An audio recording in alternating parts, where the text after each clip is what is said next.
अभी ये जो टॉपिक है ना हमारा, ये हमारा है प्रॉफिट एंड टैक्स प्लानिंग को लेकर। ठीक है,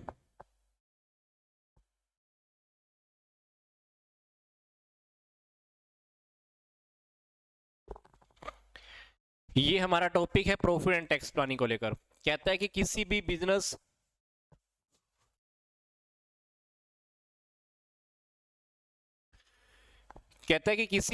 के अंदर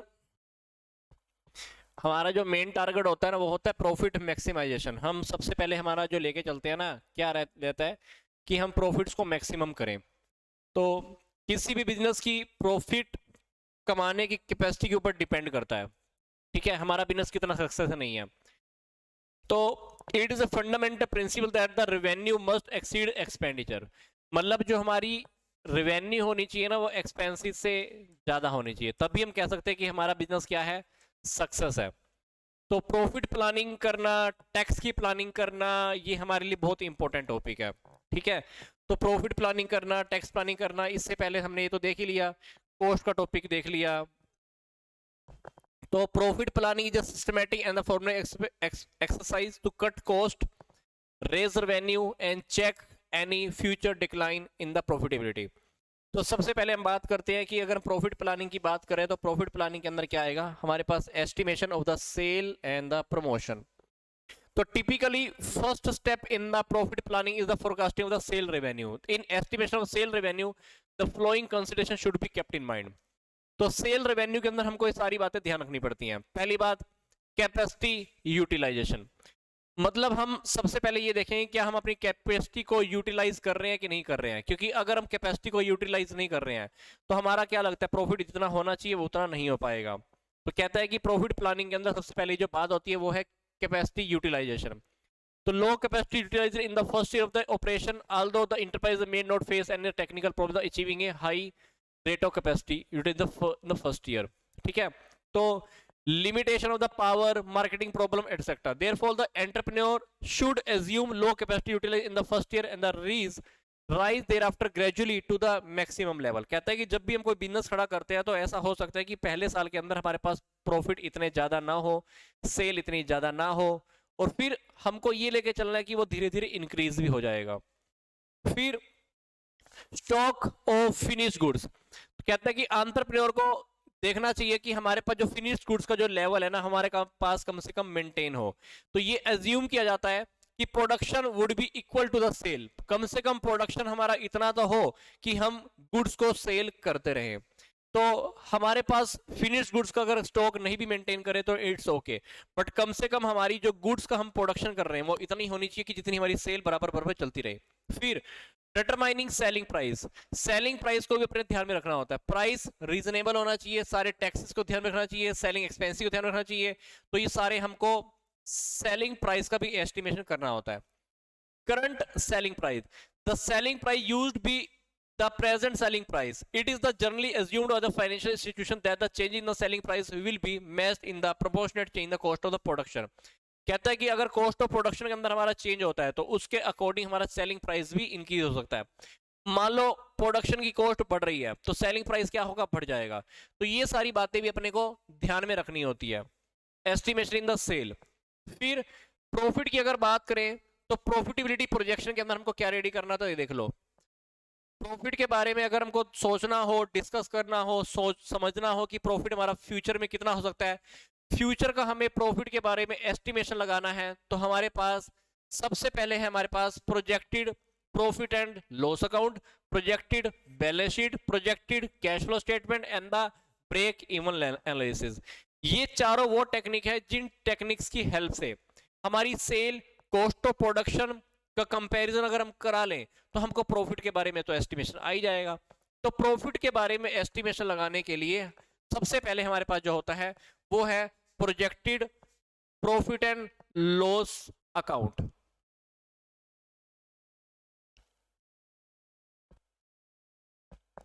ठीक है, तो इसके अंदर कह रहा है कि हमारे पास जो आइटम होती है वो डिफरेंट डिफरेंट नेचर की होती है, वो प्रोजेक्ट के अकॉर्डिंग, प्रोजेक्ट के नेचर पे डिपेंड करती है हमको कैसे शो कराना है।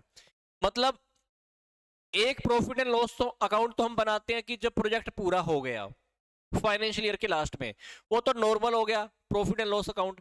एक हमने एडवांस में ही मान लो profit and loss account ready करना है, प्रोजेक्टेड है, काम हुआ नहीं अभी तक बट काम करने की सोच रहे हैं, उसके ऊपर हम प्रॉफिट का एस्टिमेशन लगा रहे हैं। तो प्रॉफिट का एस्टिमेशन लगाने के लिए उसको हम बोलेंगे projected profit and loss statement. ये वैसा ही है जैसे हम normal profit and loss account बना के चलते हैं, gross revenue less return less discount net revenue, ये सारे के सारे टॉपिक हो गए हमारे कॉस्ट ऑफ गुड सोल्ड में के। फिर हमारे पास आ गया इन सारे टॉपिक को अगर टोटल कर दो तो ये बन गया सी पॉइंट। अभी डी पॉइंट कहां से आएगा, हमारे पास ग्रोस मार्जिन, मतलब बी पॉइंट में से अगर मैं सी पॉइंट को माइनस कर दूं, है ना, ये सारे के सारे टॉपिक कौन से हैं, ये सारे के सारे टॉपिक हैं सी।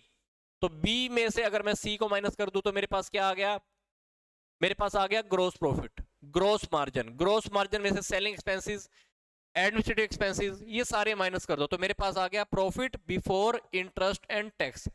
फिर इसमें से इंटरेस्ट या टैक्स जो गारंटीड कमीशन है वो माइनस कर दो तो हमारे पास आ गया प्रॉफिट आफ्टर टैक्स। इसके बाद आप इनकम टैक्स पे कर दो।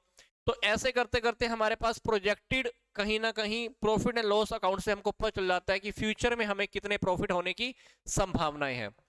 तो नेट प्रॉफिट में से डिविडेंड, फिर रिटेन अर्निंग, ये सारे के सारे टॉपिक हमको ये बता देते हैं कि फ्यूचर में हमारे पास कितना हमारा प्रॉफिट हो सकता है। इसी तरह से estimation of working capital, working capital का भी एस्टिमेशन लगाने का एक फॉर्मेट है। ये फॉर्मेट जब हम बनाएंगे तो ये हमारे पास कुछ ईयर्स का है, ईयर एंडिंग दिस, ये पूरा का पूरा आप कवर कर सकते हो। इस फॉर्मेट को भी आप देख लोगे तो आई थिंक मुझे नहीं लगता कि एग्जाम के पॉइंट ऑफ व्यू से ज्यादा इंपॉर्टेंट है, सिर्फ नेम तो इंपॉर्टेंट हो सकते हैं बट इसकी आइटम्स को आप पीडीएफ में स्टडी कर लेना। सेकंड है हमारे पास projected balance sheet. Projected balance sheet के अंदर क्या, हमने लाइबिलिटीज का डेटा लिखना है, लाइबिलिटीज का डेटा लिखने के बाद क्या एसेट का डेटा लिखना है, तो ये प्रोजेक्टेड बैलेंस शीट। तो इसके अकॉर्डिंग भी हम कहीं ना कहीं से फ्यूचर के बारे में कुछ ना कुछ प्रेडिक्शन कर सकते हैं। फिर इसके बाद हमारे पास क्या है, प्रोजेक्टेड कैश फ्लो स्टेटमेंट। अब कैश फ्लो स्टेटमेंट का टॉपिक मैंने आपको मैनेजमेंट अकाउंटिंग के अंदर में पूरा का पूरा बताया था। जब हम कैश फ्लो स्टेटमेंट स्टडी कर रहे थे तो मैंने आपको पूरा का पूरा बताया था कि हमारे पास कुछ ऑपरेटिंग एक्टिविटीज होती है, इन्वेस्टिंग एक्टिविटीज होती हैं, फाइनेंशियल एक्टिविटीज होती हैं, पैसा कहां कहां से आता है कहां कहां से जाता है। स्टार्टिंग में हमारे पास कैश एंड कैश इक्विवेलेंट क्या होता है, उसको अगर आप ऐड कर दो तो एंड ऑफ द ईयर का हमारे पास कैश फ्लो स्टेटमेंट रेडी हो जाता है। तो कैश फ्लो स्टेटमेंट के बारे में अगर आपने स्टडी करना है तो मैनेजमेंट अकाउंटिंग आपका फोल्डर रखा होगा, उस फोल्डर के हेड में जाना तो वहां पर आप उसको डिटेल में स्टडी कर सकते हैं। फिर इसके बाद है हमारे पास ब्रेक इवन एनालिसिस। अब ब्रेक इवन एनालिसिस के बारे में जानते हैं। Break even point, break analysis एक ऐसा पॉइंट होता है जहां पे ना तो हमको कोई प्रॉफिट होता है ना लॉस होता है। तो उस एनालिसिस के बाद, उस पॉइंट के बाद क्या होते हैं, हमारे प्रॉफिट होने स्टार्ट होते हैं। तो ब्रेक इवन एनालिसिस की हेल्प से भी हमें कहीं ना कहीं फ्यूचर में होने वाले प्रॉफिट का एस्टिमेशन लग जाता है। अब ब्रेक इवन एनालिसिस का टॉपिक आपको कहीं ना कहीं एमकॉम के सब्जेक्ट में स्टडी करने को मिलता है बट यहाँ पर हमारा जो टॉपिक चल रहा था प्रॉफिट की प्लानिंग, प्रॉफिट की प्लानिंग के अंदर हमारा बस ये नेम ही मुझे लगता है कि काफी है कि आपको पता होना चाहिए कि क्या ये टॉपिक प्रॉफिट की प्लानिंग में काम आता है। तो आपका आंसर होगा यस नो। प्रॉफिट की प्लानिंग में कौन कौन से मेथड आते हैं, ये सारे मेथड मैंने आपको बता दिए। Projected balance sheet method, projected profit and loss method, cash flow statement and a break even analysis. तो एमसीक्यू के अंदर बस नेम्स के अकॉर्डिंग आपके पास मेथड आ सकते हैं। फिर सिंपल सी एक बात आपसे और ही पूछ सकता है कि ब्रेक इवन पॉइंट को अगर आपने कंप्यूट करना हो तो कैसे कर सकते हो। कुछ अलजेब्रिक मेथड होते हैं और कुछ हमारे पास ग्राफिक मेथड होते हैं, तो उस अकॉर्डिंग भी आप क्या कर सकते हो, पूरे के पूरे प्रॉफिट की प्लानिंग के टॉपिक को डिस्कस कर सकते हो। इसके बाद हमारा टॉपिक, जैसे हमारा प्रॉफिट की प्लानिंग का टॉपिक था, प्रॉफिट की प्लानिंग के टॉपिक के बाद हमारा जो टॉपिक आ रहा है दैट इज टैक्स की प्लानिंग। तो टैक्स की प्लानिंग क्यों करनी है, क्योंकि कोई भी ऑर्गेनाइजेशन है काम करेगी, प्रॉफिट कमाएगी, सेल करेगी तो डेफिनेटली हमको टैक्स तो पे करने ही पड़ेंगे। तो कहता है to know the profitability projection it is necessary to access the expected tax burden in the project. हमारे ऊपर प्रोजेक्ट की वजह से कितना टैक्स का बर्डन आने वाला है, ये बात भी हमको पता होनी बहुत जरूरी है। तो टैक्स की बातों को हमको ध्यान में रखना है। तो टैक्स की बातों को अगर ध्यान में रखना है कि तो प्रोजेक्ट के लिए हमें टैक्स के ऊपर टैक्स के incentive, rebate, concession, deduction provided by government, ये सारी बातें भी अपने को ध्यान रखनी होती है। क्योंकि गवर्नमेंट कभी कभी क्या करती है, काफी सारे लोगों को टैक्स के बेनिफिट भी देती है। मान लो हम काफी सारे लोगों को एम्प्लॉयमेंट की अपॉर्चुनिटीज देते हैं, या हमने रिमोट एरिया के अंदर बिजनेस खड़ा किया है, रूरल एरिया के अंदर प्रोजेक्ट लगाया है, तो गवर्नमेंट हमको कहीं ना कहीं काफी सारी डिस्काउंट डिडक्शन भी अवेलेबल कराती है, जिसके बेस पर सारी चीजों को देखकर समझकर मैं उसके बाद क्या करने वाला हूँ, टैक्स की प्लानिंग करने वाला हूँ। तो किसी भी प्रोजेक्ट को जब आप खड़ा करते हो, बिजनेस को खड़ा करते हो, तो उसके अंदर प्रॉफिट प्लानिंग, प्रॉफिट हमारा फ्यूचर में कितना होने वाला है वो टॉपिक तो हमने देख ही लिया, और फ्यूचर में हमारे ऊपर टैक्स का बर्डन कितने आने वाला है, तो उसकी प्लानिंग भी हमको पहले से कर लेनी चाहिए। तो कहता है कि there are the some main tax concession, काफी सारे टैक्स के कंसेशन है इनकम टैक्स एक्ट के अंदर। तो ये टैक्स के कंसेशन कौन से हैं, ये सिर्फ इसके हम नेम देख लेते हैं, ज्यादा डिटेल में नहीं जाने वाले। पहली बात, tax exemption on the profit earn by the newly established unit in the specialist economic zone under section 10AA। कुछ ऐसी नई ऑर्गेनाइजेशंस होती हैं जो SEZ के अंडर में एस्टेब्लिश होती हैं, वहां से जो प्रॉफिट मिलता है उसके ऊपर भी टैक्स में एग्जम्पशन मिलती है। तो ये सेक्शन कौन सा है, अंडर सेक्शन 10AA। स्टार्टिंग के 5 साल तक आपको 100% डिडक्शन मिलती है, उसके अगले 5 साल आपको 50% डिडक्शन मिलती है, और उसके अगले भी 5 साल के अंदर हमको कुछ ना कुछ डिडक्शन और भी मिलती रहती है। फिर दूसरी प्रकार की डिडक्शन कौन सी है, अगर हम एक्सट्रैक्शन का, प्रोडक्शन का, या पेट्रोलियम का, या नेचुरल गैस का कुछ काम करते हैं, तो उसके अंडर भी हमको डिडक्शन मिलती है। सेक्शन कौन सा है, अंडर सेक्शन 33 उसके अकॉर्डिंग, ठीक है।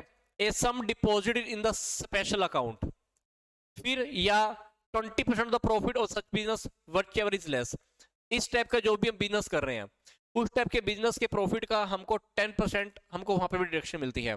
फिर जो थर्ड है, deduction for the expenditure on the scientific research, अगर हम साइंटिफिक रिसर्च के ऊपर कुछ खर्चा करते हैं तो उसके ऊपर भी डिडक्शन मिलती है, किसकी, अंडर सेक्शन 35।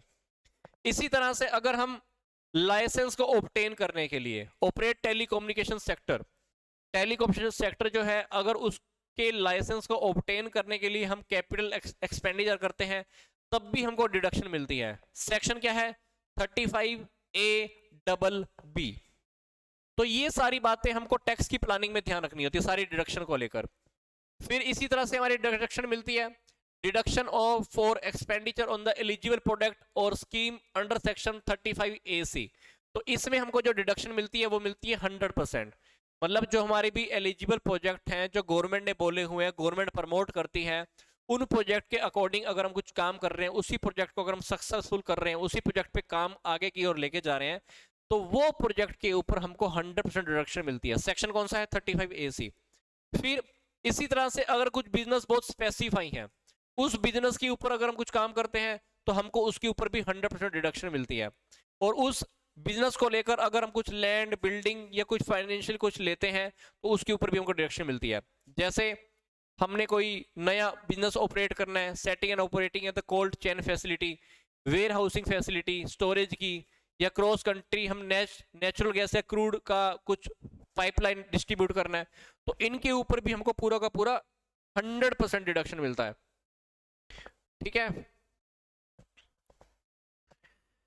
फिर deduction for the expenditure on the agriculture extension project under section 35CCC। तो इस पे डिडक्शन मिलता है 150% of expenditure on the agriculture extension allowed. मतलब एग्रीकल्चर के कुछ प्रोजेक्ट है, उसको अगर आप एक्सटेंड कर रहे हो। फिर कुछ प्रोजेक्ट ऐसे होते हैं जो स्किल डेवलपमेंट के होते हैं, स्किल डेवलपमेंट के ऊपर आप काम कर रहे हो, उस प्रोजेक्ट के ऊपर आपने कुछ खर्चा किया है, तो उसका सेक्शन है 35CCD। तो इसके ऊपर भी आपको डिडक्शन मिलती है। फिर अगर आप इंफ्रास्ट्रक्चर डेवलपमेंट के अंदर इंगेज हो, आपका बिजनेस कुछ ऐसा है इंफ्रास्ट्रक्चर को लगाना, तो वो उसके ऊपर जो सेक्शन है वो सेक्शन है 80IA। तो उसके ऊपर भी आपको डिडक्शन मिलती है, ठीक है। तो इसको अगर आप स्टडी कर लोगे तो बस एक बार रीडिंग लेनी है, नेम्स देख लेना, सेक्शंस आपको याद रखने पड़ेंगे। सेक्शन चाहे मैं आपको अब मैं बताऊं या आप रीडिंग करें, तो बात एक ही पड़ेगी, क्योंकि एक ही बारी में हम सारे सेक्शन याद नहीं कर पाएंगे। इसी तरह से deduction for the enterprise engage in the development special economic zone. अब SEZ के अंडर में काम करने पे तो डिस्काउंट या डिडक्शन मिल ही रही थी। अब अगर आप SEZ को डेवलप करने में भी काम कर रहे हो ना, इसको डेवलप करने के लिए काम कर रहे हो, इसकी ग्रोथ के लिए काम कर रहे हो, तब भी गवर्नमेंट आपको डिडक्शन देती है। फिर डिडक्शन फॉर एंटरप्राइज और hotel engage the business other than the infrastructure development, तो उसके अकॉर्डिंग भी आपको सेक्शन 80 बी के अकॉर्डिंग आपको क्या मिलती है, डिडक्शन मिलती है। तो ये इनकम टैक्स की प्लानिंग को लेके टॉपिक है, तो इसमें देख लेना, एक बार रीडिंग लेना, साथ साथ में इसके सेक्शन याद रख लेना। नहीं तो अगर आप इस एक टॉपिक को अगर रिलीज भी कर देते हो देन इट्स ओके, इतना ज्यादा बर्डन लेने की जरूरत नहीं है, कोई बात नहीं। फिर देखो deduction for taxation undertaking in the north eastern states, उन जो हमारे पास नॉर्थ और ईस्ट वाली स्टेट है उसके अंदर भी अगर आप कुछ अंडरटेकिंग है आपकी, तो वहां पर भी आपको स्टेशन, वहां पे भी आपको डिडक्शंस मिलने वाली है, ठीक है। Hotel not below 2 star category, leisure sports including ropeway, running an old age home, तो इसके अंदर भी आपको डिडक्शन मिल सकती है। फिर deduction for business of collecting and processing of biodegradable wastage, तो अगर आप इसके अंदर भी काम कर रहे हो तो आपको सेक्शन 80 JJA के अंदर डिडक्शन मिलती है 100%। Deduction for the employment of the new workmen's under section 80 JJA, तो यहां पर सिर्फ वे ऑफ टॉपिक बता रहा हूं जो आपकी टैक्स की प्लानिंग में काम आने वाले हैं। तो ये टॉपिक अगर आप एंटरप्रेन्योरशिप डेवलपमेंट के टॉपिक में देखोगे तो बहुत लाइट वे में इसको लेके चलना, टैक्स के टॉपिक को इस सब्जेक्ट के अकॉर्डिंग आपको ज्यादा बर्डन लेने की जरूरत आई थिंक नहीं है, तो सिंपल सा वे में स्टडी कर लेना पीडीएफ से, इट्स ओके। तो ये हम डिस्कस कर रहे थे कि जब भी हम प्रॉफिट की प्लानिंग करते हैं, टैक्स की प्लानिंग करते हैं, तो फ्यूचर के लिए करते हैं। प्रॉफिट की प्लानिंग करने के बाद हम टैक्स की प्लानिंग क्यों करते हैं, क्योंकि हमें ये पता चल जाता है कि हमारे ऊपर टैक्स का बर्डन कितना आने वाला है। अब जब हम फ्यूचर के लिए टैक्स बर्डन की बात कर रहे हैं तो हम ये भी देखेंगे कि हमारे ऊपर टैक्स कौन कौन से लग सकते हैं, टैक्स की कौन कौन सी छूट मिल सकती है, गवर्नमेंट हमको क्या क्या फैसिलिटी देने वाली है, तो ये उन सारी छूटों की बात कर रहे हैं। तो इस टॉपिक को बिल्कुल सिंपल वे में लेके चलना, ज्यादा अपने ऊपर बर्डन लेने की जरूरत नहीं है।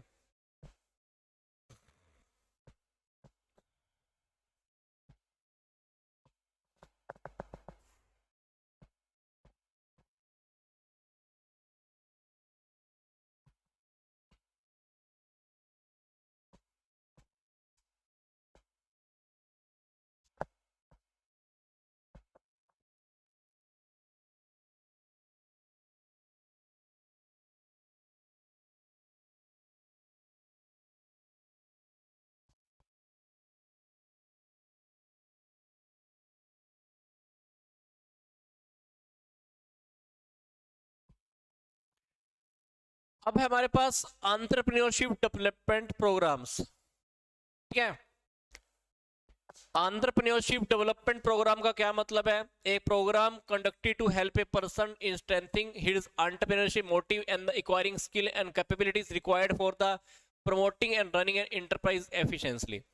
जब भी हम किसी ऑर्गेनाइजेशन को, किसी भी एंटरप्राइजेस को अगर हम अच्छे से प्रमोट करना चाहते हैं, उसको अच्छे से चलाना चाहते हैं, तो उस टारगेट को पूरा करने के लिए हमारे पास जो स्ट्रेंथ चाहिए उसके लिए हमको लगाने, ऐसा लगा लो कि एक डेवलपमेंट का एक प्रोग्राम है। कौन सा प्रोग्राम है ये, एंटरप्रेन्योरशिप डेवलपमेंट। ये एक ऐसा प्रोग्राम है which is conducted with a motive to promote the potential entrepreneur.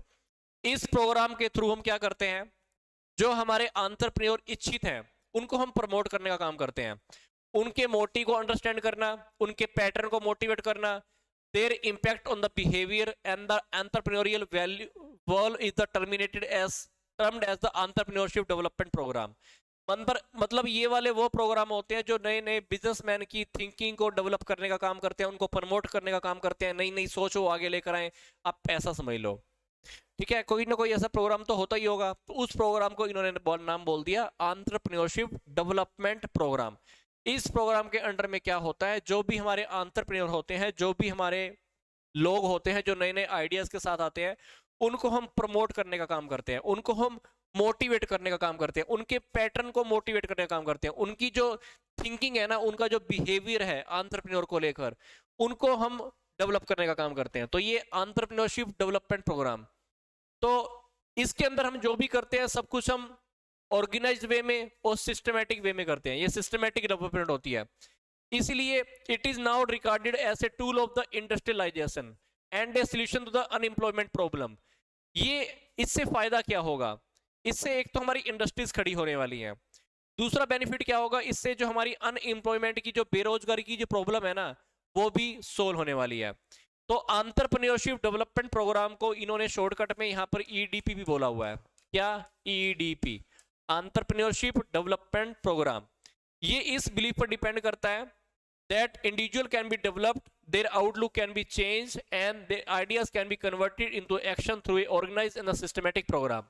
तो इस ईडीपी के अंदर हम ये मानकर चलते हैं कि जो एक इंसान की जो थिंकिंग है ना, उसको हम डेवलप कर सकते हैं, उसके आउटलुक को हम चेंज कर सकते हैं, उनकी आइडियाज को हम एक्शन में कन्वर्ट कर सकते हैं, और वो एक सिस्टमेटिक प्रोग्राम भी बन सकता है। तो मतलब ईडीपी के अंदर क्या होता है, सामने वाले इंसानों की थिंकिंग को डेवलप करने के लिए सामने वाले को नर्चर करने का काम किया जाता है, सामने वाले की थिंकिंग को प्रैक्टिकल वे में लेने का काम किया जाता है, और उसकी जो सोच है वो रियलिटी में हम उसके ऊपर काम करेंगे। ठीक है, तो यहां पर मैं आपको फिर से बोल रहा हूं, एंटरप्रेन्योरशिप डेवलपमेंट प्रोग्राम को इन्होंने शॉर्टकट के अंदर क्या बोला है, ईडीपी। तो ईडीपी के अंदर क्या होने वाला है, develop and strength their entrepreneurial quality motivation. उनके अंदर जो बिजनेस को खड़ा करने की जो क्वालिटी है, हम उसको क्या करते हैं, मोटिवेट करने का काम करते हैं, उनको हम क्या करते हैं, स्ट्रेंथ देने का काम करते हैं। Analysis environmental related issue to small industry and the small business. जो भी छोटे छोटे बिजनेस है या इंडस्ट्री है, उनसे रिलेटेड जो इन्वायरमेंटल इशू है, उनको हम एनालिसिस करते हैं। प्रोजेक्ट या प्रोडक्ट को सिलेक्ट करने का काम करते हैं। प्रोजेक्ट की बात हमने पहले भी की थी, प्रोजेक्ट प्लानिंग, उसको हम फॉर्मुलेट करने का काम करते हैं। प्रोसेस को अंडरस्टैंडिंग करते हैं। स्मॉल एंटरप्राइज को सेट करने का जो प्रोसीजर है उसको हम देखते हैं। फिर हम ये भी देखते हैं कि हेल्प करने का क्या प्रोसीजर होगा, वो हेल्प कैसे हो पाएगी, जो हमारे मैनेजर स्किल हैं उसको हम कैसे एक्वायर कर सकते हैं, किसी भी एंटरप्रेन्योर को लेकर उसके क्या बेनिफिट होंगे, उसके क्या नुकसान होंगे, ये सारी की सारी बातें किस में आ रही हैं, इसी के अंदर आ रही हैं। तो in addition to objective, the basic objective of the entrepreneurship development programme can be summarised as below. हम मतलब क्या करते हैं, एंटरप्रेन्योरियल मोटिवेट होता है, मतलब उन लोगों के अंदर जो काम करने की जो पावर होती है, हम उसको मोटिवेट करते हैं, उनके अंदर कॉन्फिडेंस को एक्टिवेट करते हैं, उनका जो पॉजिटिव एटीट्यूड होता है उसको हम कन्वर्ट करते हैं, ताकि उनकी जो सोच है उस सोच को वो बिजनेस में या नए एंटरप्राइज में वो कन्वर्ट कर पाए। इसको मैं फिर से बोल रहा हूं शॉर्टकट के अंदर, इसको पूरा का पूरा क्या बोल रहे हैं, ये ईडीपी। ईडीपी का दूसरा जो काम है वो है टू एनालिसिस द एनवायरनमेंट। हम क्या करते हैं ईडीपी के अंदर, इन्वायरमेंट को भी एनालिसिस करते हैं। इन्वायरमेंट के अंदर आपको पता है ना कि सारा का सारा इकोनॉमिकल, टेक्निकल जो भी इन्वायरमेंट होता है उसको हम स्टडी करते हैं, क्योंकि जब तक उसको स्टडी नहीं करेंगे तो सामने वाले को भी हम क्या मोटिवेट कर पाएंगे। तो इसमें हम इन्वायरमेंट को भी बहुत अच्छे से स्टडी करते हैं। इसके साथ साथ हम प्रोजेक्ट को भी सिलेक्ट करते हैं, कौन से प्रोजेक्ट के ऊपर सामने वाला काम कर सकता है, नहीं कर सकता, उसके डिसीजन कैसे होंगे, मेजर प्रॉब्लम कैसे आ सकती है, उन प्रॉब्लम का सॉल्यूशन क्या होगा, वो भी हम लेके चलते हैं। फिर फॉर्मुलेशन ऑफ प्रोजेक्ट, ये प्रोजेक्ट की बात तो हमने भी की थी। Project report is a key area for every entrepreneur, this plays a significant role to the initial stage of project. क्योंकि मैंने आपको बताया था प्रोजेक्ट क्या होता है, किसी भी एक पार्टिकुलर काम को करना। तो प्रोजेक्ट को लेकर वहां पर कुछ प्रॉब्लम भी हो सकती है, वहां पर कुछ सोल्यूशन भी हो सकता है। तो उस प्रोजेक्ट की पर बात करें, उस प्रोजेक्ट को फॉर्मुलेट काम करने की बात कर रहे हैं हम। उस प्रोजेक्ट को काम पूरा करने की क्या प्रोसेस होगी, क्या प्रोसीजर होगा, ताकि वो प्रोजेक्ट को फॉर्मुलेट कर पाए।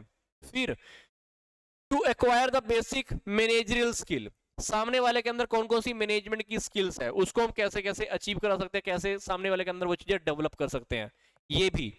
फिर support system and procedure upgradation, entrepreneurship development program also aim at updating the entrepreneurs regarding support available from the different institution and agency for setting up the running small scale industries, ताकि वो लोग जो अपनी industries है उन industries को setup कर पाए, उनको चला पाए।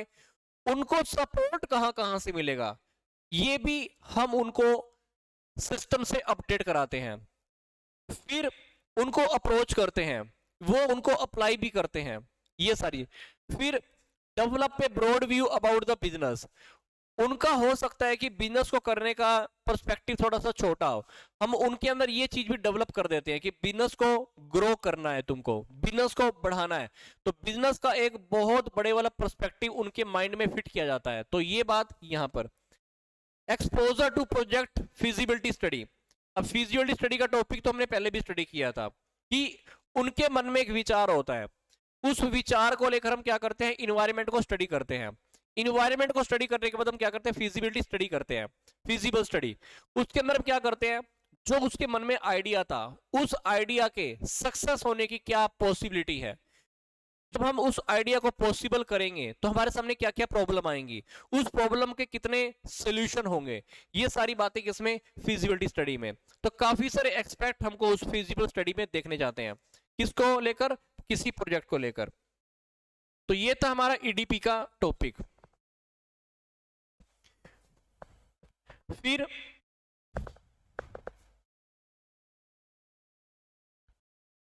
सुनीता क्या पूछना है बताओ।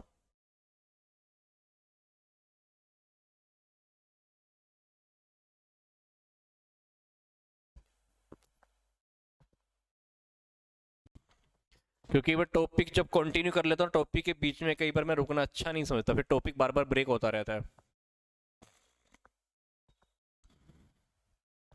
सुनीता क्या पूछना है पूछो।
नेक्स्ट जो टॉपिक है हमारे पास है, गवर्नमेंट ने काफी सारे सेंटर और इंस्टीट्यूशन को सेट किया है डेवलपमेंट करने के लिए, ट्रेनिंग एंड डेवलपमेंट। किसको, एंटरप्रेन्योर्स को। एंटरप्रेन्योर्स को काफी सारा ट्रेनिंग देने के लिए, डेवलपमेंट करने के लिए, उनकी नॉलेज को इंप्रूव करने के लिए, उनके एटीट्यूड में सुधार करने के लिए, उनके स्किल्स में इंप्रूव करने के लिए। तो ये सारे के सारे टॉपिक हमारे यहाँ पर भी आ रहे हैं। तो the development of the entrepreneur, a number of specialised agencies have been set up by the state and the central government which are follows। तो गवर्नमेंट ने क्या किया है, एंटरप्रेन्योरशिप को डेवलप करने के लिए, उनको फैसिलिटी देने के लिए, उनको आगे बेनिफिट देने के लिए क्या किया हुआ है, स्मॉल इंडस्ट्री सर्विस इंस्टीट्यूशन। ये आपको नेम ये रखने हैं, ये नेम आप फॉलो कर लेना, स्मॉल इंडस्ट्री सर्विसेज इंस्टीट्यूशंस। दूसरा कौन सा है, small industry development organisation, SIDO। Third है national small industries corporation. Fourth है small industries extension training institute. ये क्या करते हैं, एंटरप्रेन्योर्स को डेवलप करने का काम करते हैं, उनकी स्किल्स को इंप्रूव करना, उनकी प्रॉब्लम को सॉर्ट आउट करना। इसी से हमारा है entrepreneurship development institution of India, institute for the rural management and the administration. फिर है national institute for the entrepreneurship and the small business development. अगला है national alliance of young entrepreneurs, इसका शॉर्टकट में नेम देखो क्या है, नया, NAYA। फिर है Maharashtra centre for the entrepreneurship development programme, है ना। तो ये सारे के सारे वो हैं जो सेंटर या स्टेट गवर्नमेंट के अंडर में काम कर रहे हैं, और जो नए नए बिजनेसमैन हैं, एंटरप्रेन्योर्स हैं, उनको डेवलप करने का, उनकी थिंकिंग स्किल को इंप्रूव कराने का, उनको मोटिवेट करने का काम कर रहे हैं। तो गवर्नमेंट काफी सारा इंपॉर्टेंट रोल प्ले कर रही है एंटरप्रेन्योरशिप को डेवलप करने के लिए। तो government develops industries in the rural and the backward area by giving various facilities with the objective of balances regional growth. क्योंकि गवर्नमेंट चाहती है कि जितने भी एरियाज हैं उन सबका ग्रोथ बराबर बराबर हो, इक्वल ग्रोथ हो, इसलिए गवर्नमेंट क्या कर रही है, सबको प्रॉपर मोटिवेशन दे रही है, प्रॉपर डेवलपमेंट करने के प्रोग्राम दे रही है, उनको डेवलप करने के लिए काफी सारी फैसिलिटीज दे रही है। जैसे मैंने देखा था ना, अभी बताया था आपको, टैक्स के अंदर भी काफी सारी बेनिफिट उनको दिए जा रहे हैं। काफी सारे फाइनेंस के इंस्टीट्यूशन भी हैं जो सेंट्रल गवर्नमेंट या स्टेट गवर्नमेंट के अंडर में चल रहे हैं। ये सारे फाइनेंशियल इंस्टीट्यूट क्या कर रहे हैं, एक कंट्री की इंडस्ट्रीज को डेवलपमेंट करने में हेल्प कर रहे हैं। अब ये कहीं ना कहीं एंटरप्रेन्योर्स को भी डेवलप करने का काम करते होंगे। जैसे ये बैंकों के नाम तो आप जानते ही हैं, IDBI, NABARD, export import bank of India, SIDBI, industrial investment bank of India, IFCI, ICICI, industrial reconstruction bank of India, ये सारे के सारे वो हैं जो फाइनेंसिंग इंस्टीट्यूशंस हैं। और कहीं ना कहीं हमारी जो एंटरप्रेन्योरशिप की डेवलपमेंट है, ये एंटरप्रेन्योर को स्किल्स को ट्रेनिंग देने का काम भी करते होंगे, तो उनको कहीं ना कहीं इनसे फाइनेंस भी मिलता है। तो ये एंटरप्रेन्योरशिप का जो टॉपिक है ना, मैं आपको ऐसे बता रहा हूं, आप में से जितने बच्चे भी लॉइन पे हैं देख लेना मैं क्या बता रहा हूं आपको। मेरे चैनल पे एक बार चले जाना, कॉमर्स क्लासेस गौरव मिगलानी, इस चैनल पे आप जाओगे तो प्लेलिस्ट सेक्शन में चले जाना। प्लेलिस्ट सेक्शन के अंदर ना 11th क्लास का बिजनेस स्टडीज का प्लेलिस्ट रखा हुआ है। इस प्लेलिस्ट पे टॉपिक होगा एंटरप्रेन्योरशिप डेवलपमेंट का टॉपिक।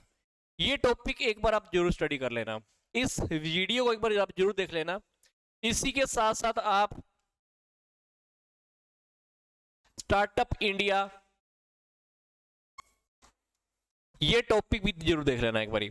आपको मैं क्या बता रहा हूं, चैनल पे जाना, प्लेलिस्ट सेक्शन में जाना, 11th बिजनेस स्टडीज का पूरा प्लेलिस्ट रखा हुआ है, उसमें वीडियो देखना कौन सी, एंटरप्रेन्योरशिप डेवलपमेंट के नेम से। वहां पे एक वीडियो रखा हुआ है स्टार्टअप इंडिया का भी और एंटरप्रेन्योरशिप डेवलपमेंट के नेम से, या यहाँ पे कहां से फंड मिल सकते हैं, वो सारे टॉपिक एक बार अच्छे से देखना। आपका जो ये आज का टॉपिक है ना थोड़ा सा और भी कवर हो जाएगा। प्लस ये वाले जो टॉपिक है ना आपके फंडिंग के, how to raise the fund, entrepreneur कहां से फंड्स को रेज करते हैं, ये स्टार्टअप इंडिया स्कीम जो आई हुई है वो क्या है, तो ये सारे टॉपिक भी आपके बहुत अच्छे से कवर होने वाले हैं।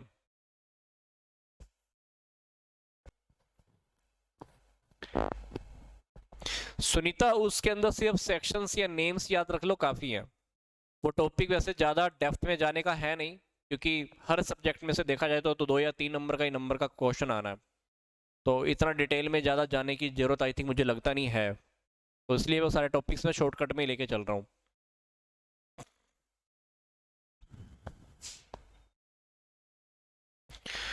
तो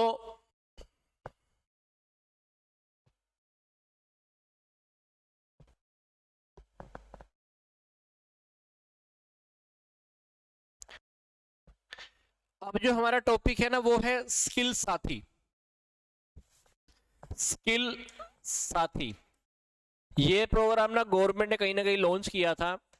इस प्रोग्राम के अंदर क्या होता है, सिंपल सी बात ना, हम स्कूल और कॉलेजेस में जाते थे, मुझे आज भी याद है, और हम बच्चों की करियर काउंसलिंग करके आते थे।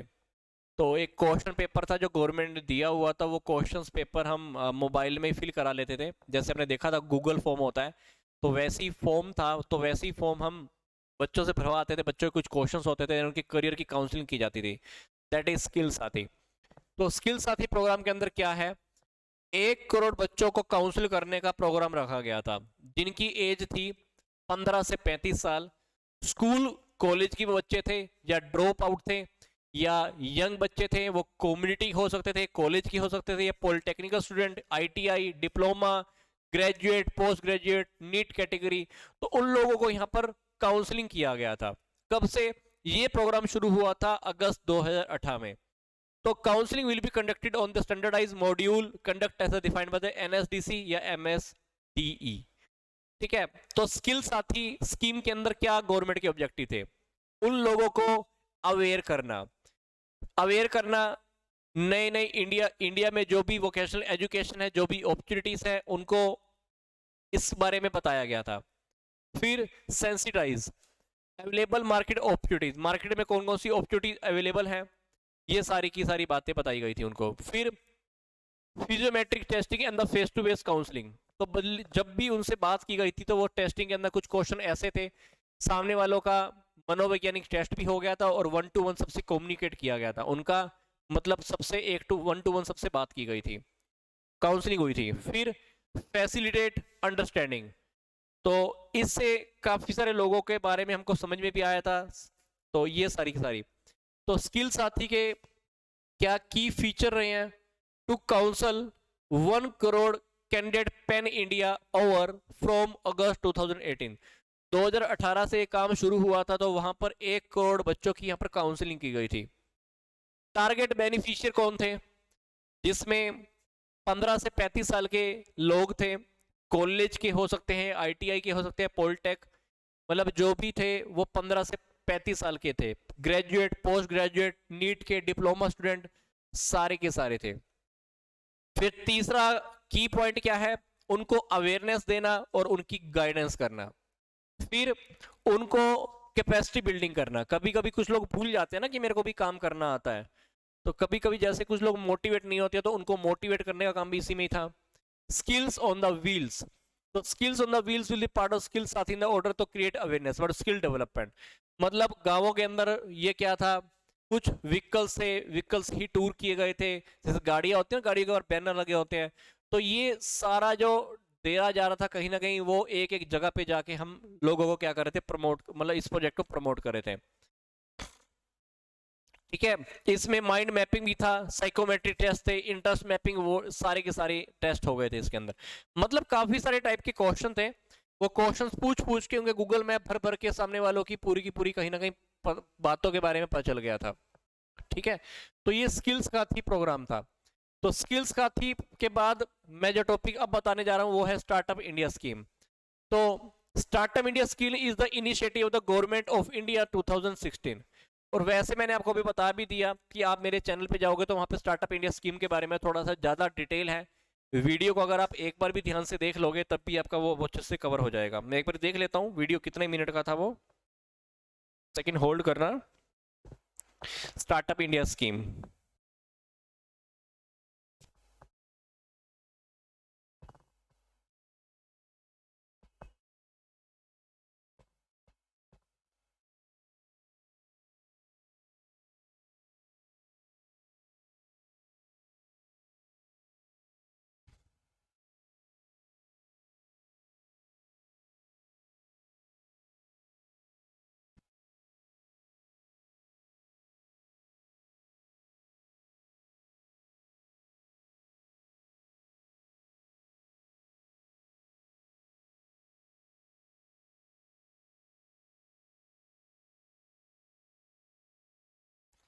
जो एंटरप्रेन्योरशिप डेवलपमेंट का वीडियो है वो तो लगभग 23 मिनट का है, और जो स्टार्टअप इंडिया स्कीम का जो वीडियो है लगभग 20 मिनट का है।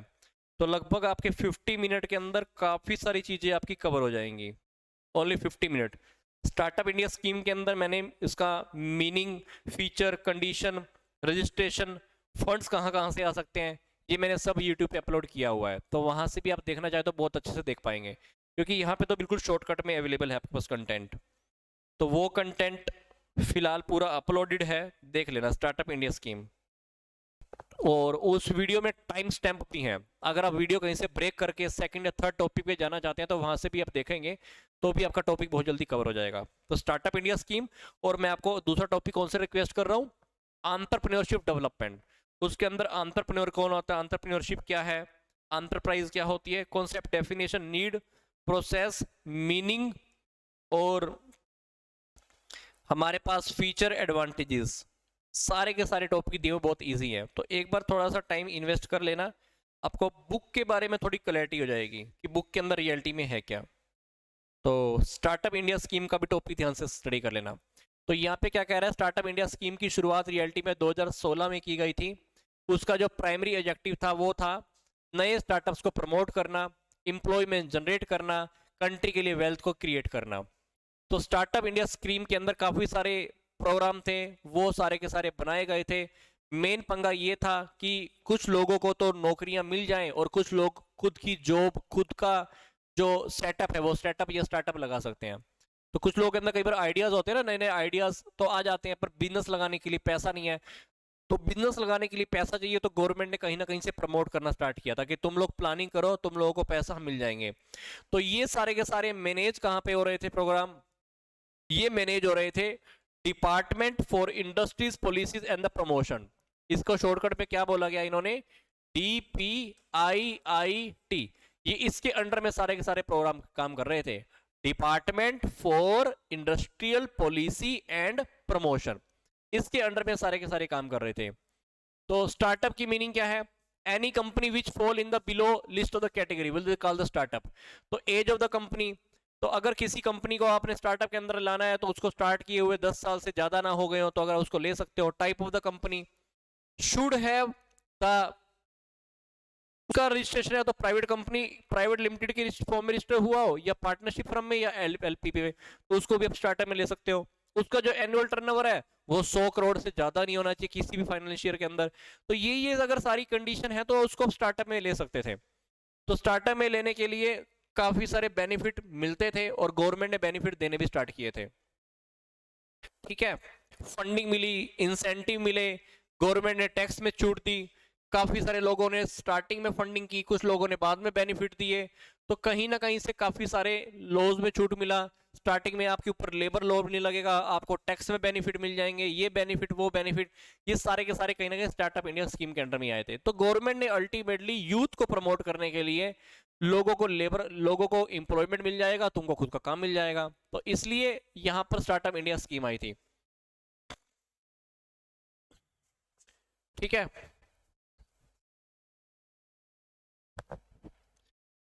स्टार्टिंग में ना एक टॉपिक हमारा रह गया कि एंटरप्रेन्योर के क्या रोल होते हैं और क्या फंक्शन होते हैं।